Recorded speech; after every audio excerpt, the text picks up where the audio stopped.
The Extraordinary Rendition of Janos Farkas. Chapter 21, Part 1. Breuer edged his face up from the carpet and reached to the back of his head. His fingers went sticky. The pain was intense, and he gingerly explored the area of hurt. Putting his fingers to his eyes and then his mouth, there was no mistaking the sight and the taste of blood. What had he been hit with? The butt or barrel of a pistol? Whatever it was, he had not seen it coming. The two men in black ski masks were in front of them. When one of them started shooting Stephanie, he had lunged at them, and that's when everything went into blackness. There must have been a third man. Raising himself to his knees, he eyed the room. There was no body, only a large red stain in the old oriental carpet where the body of the transvestite should have been. His head started to spin, and he went back down on his hands to keep from falling over. What had happened? Why had he not seen it coming? It should have been routine. There was no reason to expect the unexpected. He had taken the taxi from the Kit Kat to the address the piano player had given him. Knocking on the door of apartment 5D, he got no answer, but a scurrying sound inside let him know that it was not vacant. Observing civilities, he knocked again, this time calling out the transvestite's name. Weimer. Stefan Weimer, I know you were in there. I know you are frightened. I am not here to hurt you. I am here to help. Albert sent me. Albert, your old cabaret partner. Go away. If I go away, Stefan, I can't help you. I don't want help. I don't need help. I can hear it in your voice, Breuer replied. I can hear the fear. Someone is after you. I am here to help. Who are you? I am Detective Breuer of the Berlin police. We know about the play you were in, Stefan. We know about the gang that took over the stage. We know about the shooting and the kidnapping. Those are the people you should be afraid of, Stefan.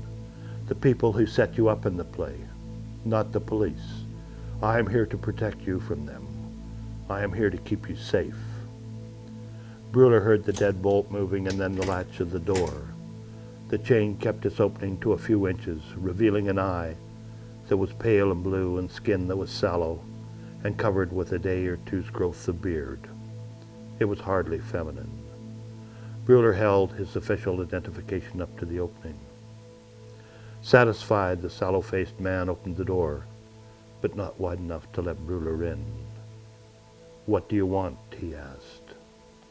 I am here to help you, Breuer replied, but to help you, I need your help. Weimer stared at him, not answering, not asking. May I come in? Breuer asked. Still, he didn't move.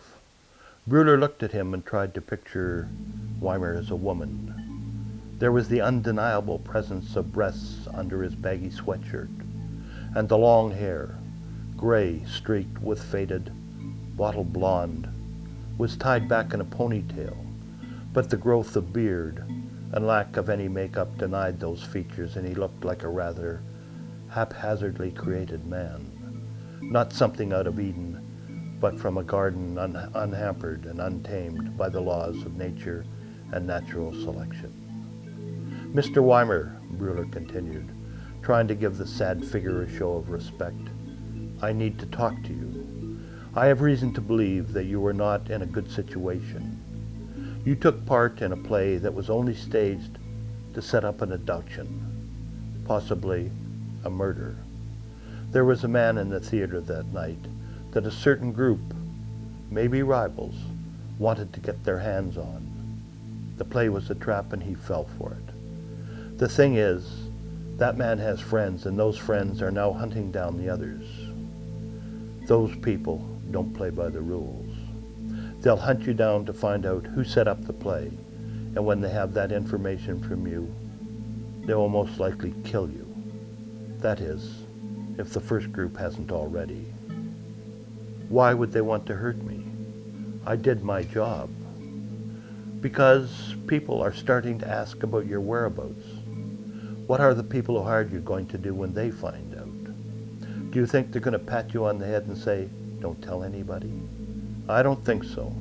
Either way, you're screwed. Breuer paused, waiting and watching for Weimer's reaction. When he motioned for Breuer to come in, there was a definite quiver of fear in his hand. Breuer stepped into the room. The place was a mess. There were beer cans everywhere. A half-drunk bottle of schnapps sat on a coffee table in front of a dilapidated sofa. Newspapers were on the floor. Trashy magazines were piled on an end table. The one window to the outside world was covered with heavily flowered curtains. The only light in the room came from a small portable television. Breuer went over to the window and pulled open the curtains. The light did little for either the man or the apartment's appearance. Breuer held the curtains wide and made a show of looking out at the street below, wanting Weimer to believe there was danger lurking outside, that the men who didn't play by the rules were imminent. He was about to turn around to say, "They haven't found you yet," when something caught his attention. He pushed his face closer to the window, making sure he could see, shading his eyes with his hands. He blinked to make sure. It was Turk. What the hell? He drew the curtains together and turned. "You better close the door," he said to Weimer. "You're in danger." "I have nothing to say to you. I have nothing to say to the police." "What will you say to them when they find you?" "They'll never find me," Weimer replied. "They will." "No," Weimer answered, shaking his head to emphasize it. "They won't." "They will," Breuer said again. "I found you, and I play by the rules."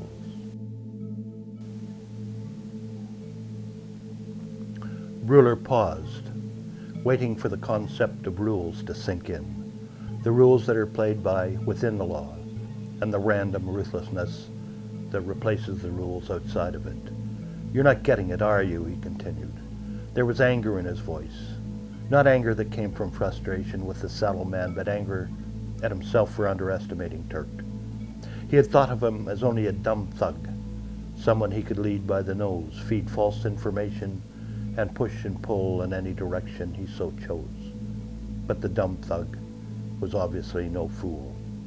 Instead of rattling around the empty Kit Kat looking for someone who wasn't there, he was outside, waiting and watching. "You were in danger," he repeated, this time with truth and urgency, knowing that if Turk questioned the man, he would also likely kill him. "There is a man outside who wants to find out the same thing I do. He wants to know who produced the play, who set it up. The difference between him and me is that I am with the police and he isn't. I play by the rules and he doesn't. I'll protect you, he'll kill you. Do you understand? I am only an actor, an actress, a poor player on a stage," Weimer replied. "I had nothing to do with it, nothing to do with it at all." "Who hired you?" "I don't know." "What do you mean you don't know? Of course you know," Breuer said angrily. "You may be queer, but you're not stupid." "I am not queer," the man shot back.